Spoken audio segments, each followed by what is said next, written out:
Pala Suba Digital. Enjoy with us.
जापानको गोरो गोरो मैयाहरू हेर्ने आँखाले हामी जाब बन पाकाको मान्छेलाई के राम्रो देख्थ्यो। बन पाकाको वन कुखुराको झोलमा ढेँडो च्वाप्प चोपेर क्वाप्प खाँदा कति मिठो हुन्छ। मुखले त ठिक्क पार्छ नि। तँलाई नसम्झ्या भए म आउँथे।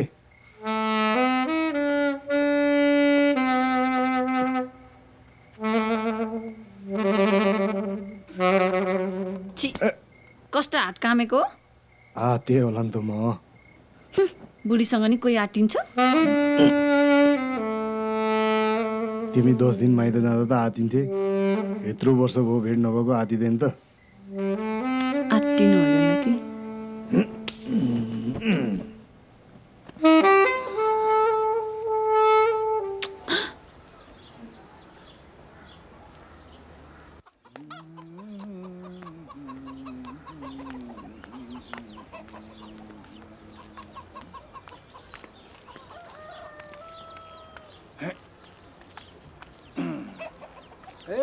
गणबहादुर भाइ नमस्ते।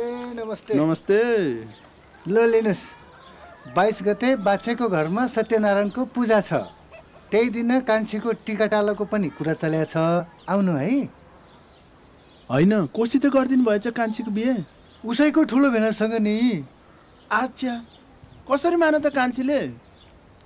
कुरो मनाएपछि मानिहाल्छ नि। ओ मामा नमस्ते। नमस्ते। लो 22 गते बाछेको घरमा पूजा पनि छ, कान्छीको टिकाटालो पनि छ। आउनुहोस् है।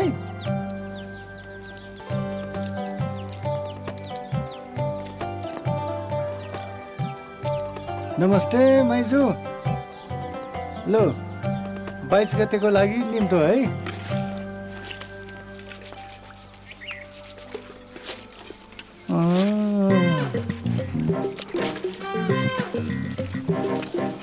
एकछिन रमाइलो गर्नुपर्छ क्या हो।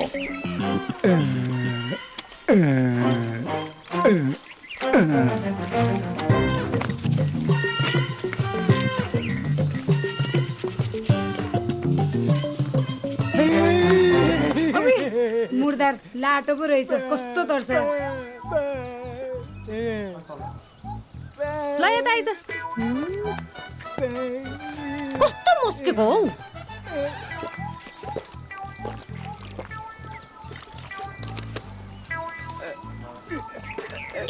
लाटो पनि आए मान्छे भनेपछि त मक्कै पर्ने हो। हेर त केटी हो, राम्री देख्यो होला नि तँलाई। लाटोलाई नि त रमाइलो गर्न मन लाग्छ होला नि। त्यस्तो तेरो मन खान्छ भने जङ्गलतिर लिएर जान। तैँले आँटे नि हुन्छ नि। के गर्ने, अलि बुढो रहेछ। तनरीहरू पो छट्टाउँछन् नि, बुढाले त काण्ड बुढाइहाल्छन् नि।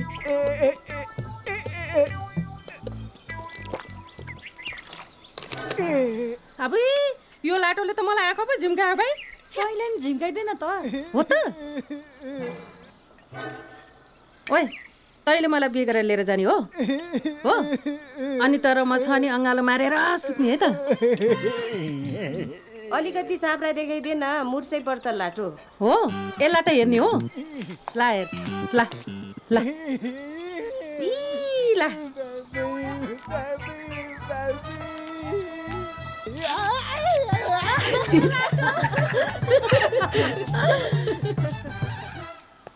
ए भाइ, यो डरलामी साइलाको घर कुन चाहिँ पर्यो? ए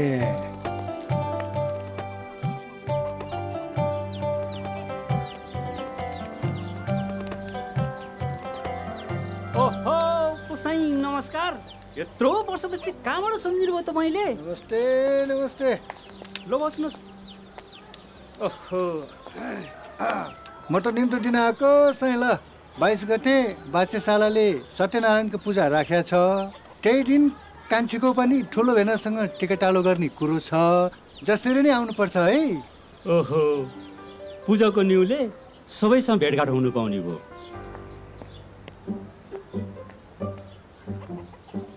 आफै त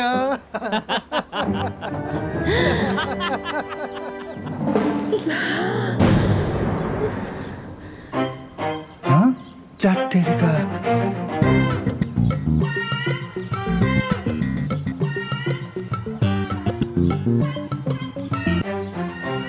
आफै यो त लाटो होइन रहेछ।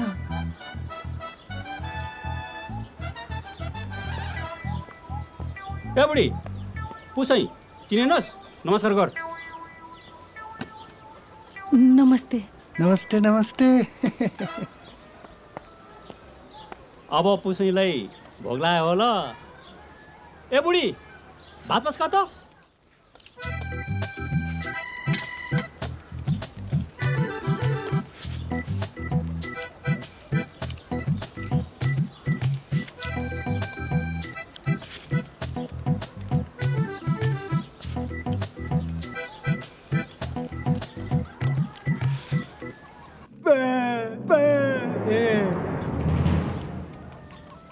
अर्कलेर पकाएको भात पाहुनाले खाइदियो है साइला। दुःख दियो है मैले त। छैन छैन, के को दुःख हो?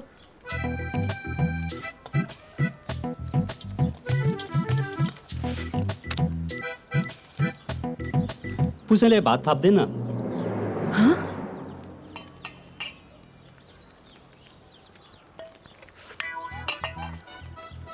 के भएको छ यसको दिमाग? भात हाल्दै भनेको। दाल हालेपछि भात हाले नि हुन्छ साइला।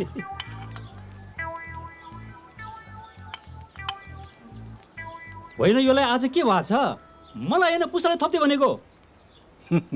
तिमीले पनि खाइसक्यो नि त। शमशेर, मेरो त बाआमाले ठुलो भेनासँग बिहे गरिदिने भनेको छ।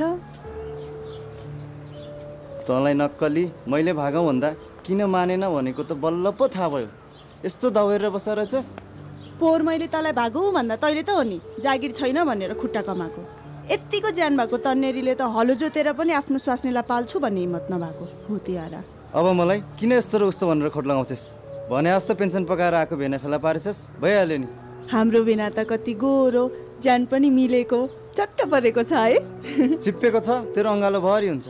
त सुकेको सिद्रा माछा जस्तो, कहिले मोटाउने हो? अब जागिर खाएर पैसा कमाएस् त मोटाइहाल्छ नि। अनि के गर्छस् नि? त जस्तै राम्री नपाए पनि कसैले त पत्याउला नि। मलाई बिर्सन सक्छस् त? तेरो त रूप पनि राम्रो, स्वर सुन्यो झनै राम्रो। कति भाग्यमानी रहेछ तेरो भेना। आधा उमेर ढल्केपछि पनि भने जस्तै भेटाउने भयो। तैँले पनि नभेटाएको त होइनस् नि। मलाई त भाका नगाई अन्तिममा परक्कै निमठी हालिस् नि। अయ్या पनि भन्न पाइन। आफ्नो मायालुलाई अर्काले लान लाग्यो भन्ने थाहा पाएर पनि चुप्प लागेर आँसु पिलपिल झार्न खोज्ने लच्छी। त आफै भेनासँग जान्छु भने जस्तो गरेपछि के गर्नु त? तँलाई जिस्काइदिएको नि, कतिको माया गर्छस् भनेर विचार गरेको। अब त जसरी पनि भाग्नु पर्ने भयो होइन त? के को होइन हो नि, नत्र अर्कैले लैदिन्छ अनि मन दुखेर बेसीमा झरेको हितको माया बिर्सन परेको भनेर गाउँ बेसी गर्ला। जाउँ न त त्यसो भए आजै। स्वास्नी भगाएर लैजाने तन्नेरीसँग पैसा चाहिँ कति छ नि? तैँले बिहे गर्ने भइस् भने मलाई भनाइ भनेको छन् आमाले। किन? आमाको एकजोर गहना छ, त्यही मासेर बिहे गर भनेको छिन्। पर्दैन त्यो बुढी फुपूको गहना मास्न, मलाई केही किनिदिनु पर्दैन। बिहे भएपछि बुढाबुढी कतै गएर काम गरौँला अनि जोडौँला गहना। गहना पनि लाउँदैनस् भने त मसँग भएको पैसाले भाग्न पुग्छ है। पिर नगर, मेरो खुत्रुकेमा पनि पैसा छ, पुगेन भने मेरो गहना बेचौँला। यहाँबाट हामी गएपछि केही काम पायो भने त हामीलाई धेरै पैसा पनि चाहिँदैन। त्यसो भए कहिले जाने त? 22 गते पूजा छ हाम्रो घरमा, तँलाई पनि गीत गाउन बोलाइहाल्छ, त्यही आइज। रातभरि गीत गाउन अनि बिहानी पख सबैजना सुतेको बेला त्यही मौका छोपेर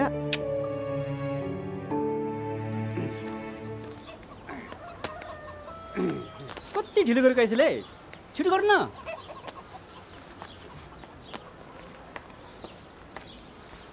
मलाई जान मनै छैन बुढा।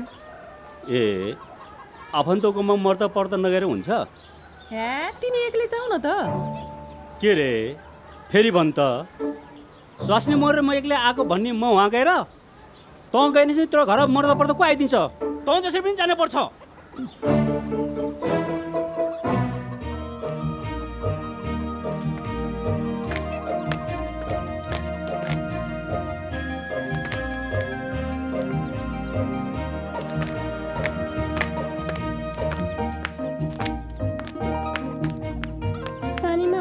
तपाईँ पनि खेल, तपाईँ नखेल्दा त रमाइलो हुन्न, आउनु न आउनु।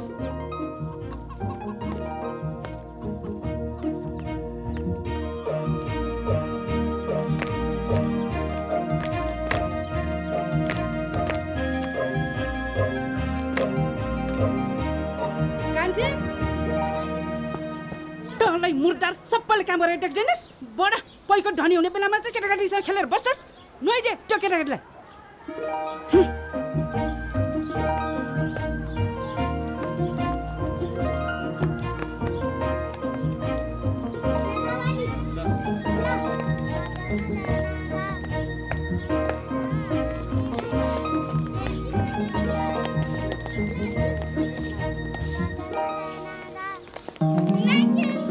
ल है तिमीहरूलाई नाङ्लो।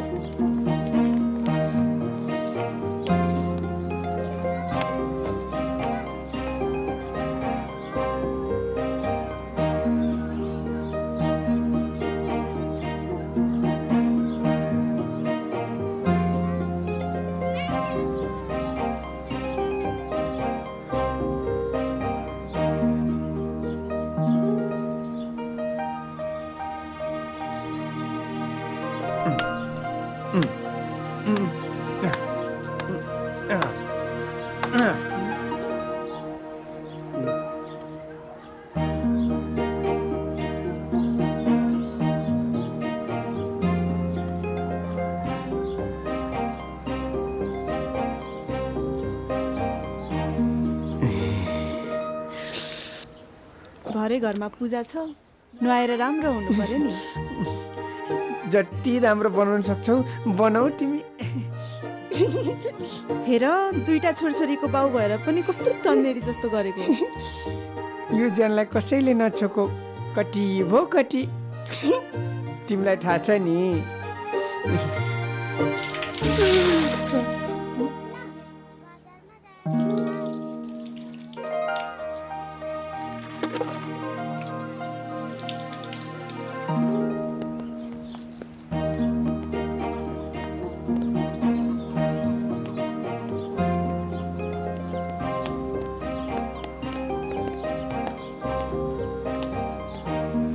नमस्ते पुसाई। नमस्ते नमस्ते।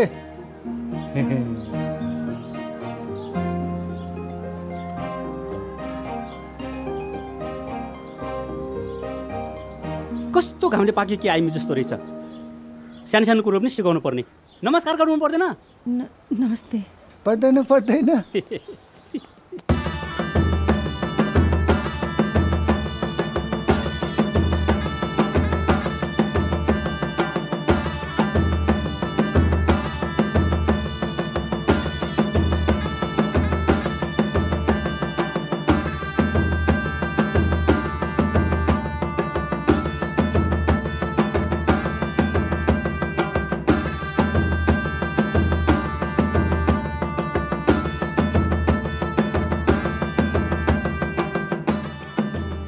भान्जालाई मैले आजबाट कान्छी छोरी पनि जिम्मा लाएँ।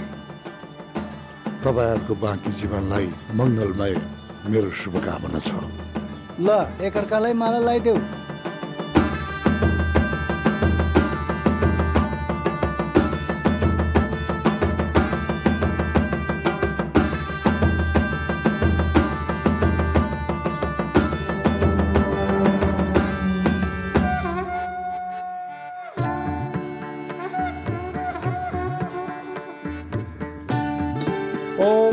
गणपताय नमः। वक्रतुण्ड महाकाय कोटि सूर्य समप्रभ निर्विघ्नं कुरु मे देव सर्वकार्येषु सर्वदा। ल सबैले यहाँ गणेशलाई पूजा गर्नुहोस्। ओम गणपताय नमः। ल सबैजना उठ्नुहोस्। श्री कृष्णचन्द्र की जय। सत्यनारायण भगवान की जय। सनातन धर्म की जय। श्री कृष्ण भगवान की जय। ओम मंगलम भगवान विष्णु मंगलम गरुड़ध्वज मंगलम पुण्डारिकाक्षय मंगलाय तनोहरि। ल हजुरले नि लगाइदिनुहोस्। ओम मंगलम भगवान विष्णु मंगलम गरुड़ध्वज मंगलम पुण्डारिकाक्षय मंगलाय तनोहरि। ल हजुरलाई दक्षिणा। ओम मंगलम भगवान विष्णु मंगलम गरुड़ध्वज मंगलम पुण्डारिकाक्षय मंगलाय तनोहरि। ल हजुर दक्षिणा। यो हजुरले लिनुहोस्। बाजेलाई मनी लगाइदिन्छु। अरु आफन्तीलाई ओम मंगलम भगवान विष्णु मंगलम गरुड़ध्वज मंगलम पुण्डारिकाक्षय मंगलाय तनोहरि। ल टीका पनि लगाइदिनुहोस्। अब प्रसाद पनि बाँड्न लगाइदिनु। हस् म लगाइदिहाल्छु।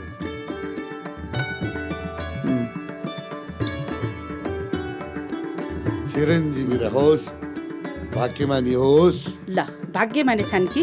ल कान्छी छोरीको पनि फलोस् फुलोस् भनेको कुरा पुगोस्। नमस्ते बा।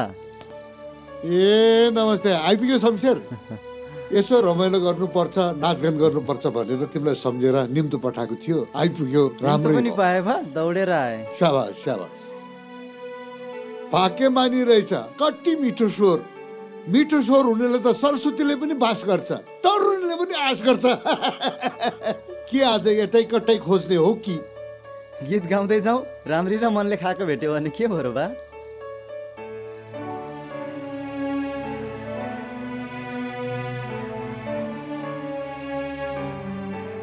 हाम्रो पालीमा त गीत गाएर जित्यो भने लान्नु पाउँथ्यो। अचेलको केटीहरू मान्दैन। पुरपुरोमा लेखा रहेछ भने त पाउनु पनि सकिन्छ बा। सपना त राम्रै देखाएको थिए। दिन जोरेको रहेछ भने मिल्नु पनि सक्छ। गीत गाउने मान्छेहरू कहाँ गएछ? त्यो केटीहरू कहाँ गएछ?